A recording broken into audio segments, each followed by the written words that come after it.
Subject mapping বা তাদের যেটা মনে হয় সঠিক সিদ্ধান্তের মাধ্যমে আমাদের মূল্যায়ন করা উচিত। এখন আমাদের কথা একটাই যে আমরা পরীক্ষা দিব না, পরীক্ষার হলে বুঝবো না আমরা, কারণ আমরা 6 মাস ধরে আমরা পরীক্ষা দিতে পারবো না। আমরা 4টা মেডিকেলে গিয়েছি, সেখানে আমরা দেখেছি 280 জন এইচএসসি শিক্ষার্থী, তাদের 3 মাস করে 4 মাস করে বেড রেস্ট দেওয়া হয়েছে।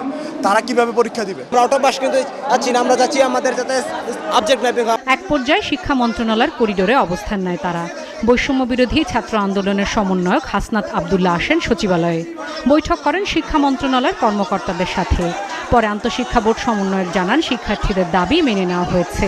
মাননীয় শিক্ষা উপদেষ্টা, আমাদের মাননীয় শিক্ষা সচিব সহ আমরা সবাই পর্যালোচনা করে আমরা দেখেছি যে আমরা যে রুটিন ঘোষণা করেছিলাম অবশিষ্ট পরীক্ষার জন্য, সেই পরীক্ষাগুলো আমরা বাতিল করছি।